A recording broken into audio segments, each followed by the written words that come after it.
Action politique. Monsieur Martin, c'est parce que c'est pas tous les jours dimanche, c'était pas rentré que le CDH descend. Ils n'ont pas eu l'occasion de s'exprimer. Vous êtes à 20% en ce qui vous concerne, donc c'est pas terrible non plus pour le PS. C'est clair qu'on a Vous venez encore de 32. une bonne marge de progression. Mais non, je pense que simplement les électeurs ont compris que quand on trahissait en politique, on pouvait aussi trahir les électeurs. Et donc, je pense que ça, ils l'ont bien compris. Par ailleurs, sur le terrain, ce qu'ils nous disent, c'est qu'ils n'ont pas apprécié qu'on divise et qu'on affaiblisse les francophones, comme le CDH et M. Ludgen en particulier l'ont fait durant cet été. Et donc voilà, je pense qu'aujourd'hui, le CDH a la monnaie de sa pièce.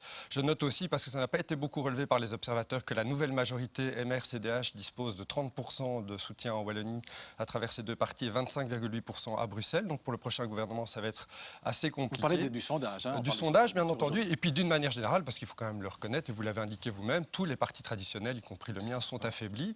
Et donc je pense qu'on doit tous se remettre en question. On l'a fait au Parti socialiste. On a eu un congrès au mois de juillet. On a pris des mesures sur l'éthique, la gouvernance. On a exclu des membres qui avaient posé problème. On attend maintenant que le CDH et le MR en fassent autant avec les leurs. Voilà, de prendre les gens pour des naïfs. Monsieur Cruc, le ministre du Budget lui-même, nous dit « Je ne vous dirai pas comment on va financer la mesure ». Il y a une semaine, sur les plateaux de télévision, le ministre-président, monsieur Borsu, nous explique que vous avez négocié pendant l'été, au cœur de l'été, des tableaux budgétaires à la virgule près. On vous les demande ici.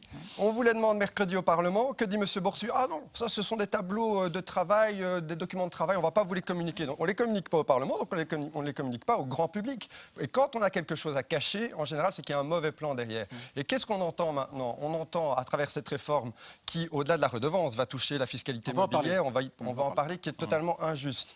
Que nous dit M. Cruc? Ah, le diesel, c'est un problème, ça pollue, on va peut-être commencer à réfléchir à sa taxation. Oui, il y a déjà assez de taxes. Je pense que les Wallons pensent qu'il y a déjà assez de taxes là-dessus. Il n'y a pas de raison que les Wallons payent leur diesel plus cher que les Flamands et les Bruxellois, pour reprendre votre argumentaire de tout à l'heure. Parce que nous estimons que alors c'est une manière de reprendre d'une autre main ce que l'on a donné de la première main en supprimant la redevance, pour laquelle il n'y a toujours pas un texte, pour lequel il n'y a toujours pas 1 euro de compensation aujourd'hui. Et par ailleurs, on ne le dit pas, on ne l'a pas dit cette semaine, mais M. Ludgen l'a confirmé hier à son congrès au CDH. Il y a une nouvelle taxe que le gouvernement wallon nous prépare. C'est la taxe sur l'autonomie, la taxe CDH sur l'autonomie, 50 € forfaitaires par personne pour tous les adultes et les jeunes adultes, pour un foyer de 4 personnes. Oui, vous comprenez pourquoi on ne pouvait plus continuer à travailler avec le PS quand on entend ce un genre de secteur qui nous dit que ce sera totalement insuffisant.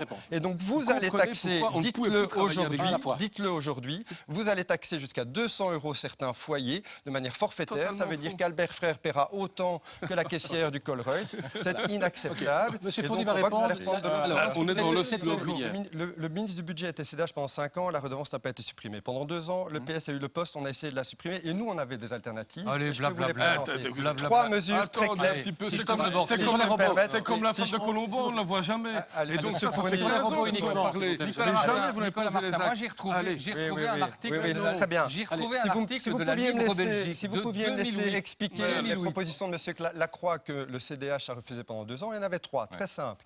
1, faire contribuer les 22 000 Wallons qui gagnent le plus, c'est-à-dire plus de 10 000 € par mois, à hauteur de 0,6% d'impôt. Vous savez que nous ne sommes pas communistes. Nous ne sommes pas communistes, M. Martin. Demandez aux gens qui gagnent... Vous l'êtes devenus. Un à la fois, je vous prie. Un à la fois, je vous prie. Demandez aux gens qui gagnent plus de 10 000 € par mois de payer. Les autres, vous le dites en une phrase. La vignette, s'il vous plaît, à la fois. La vignette autoritaire pour les étrangers et une taxe sur les automates qui supprime les emplois dans les supermarchés. Et vous avez entendu la réaction. On avait une compensation sérieuse.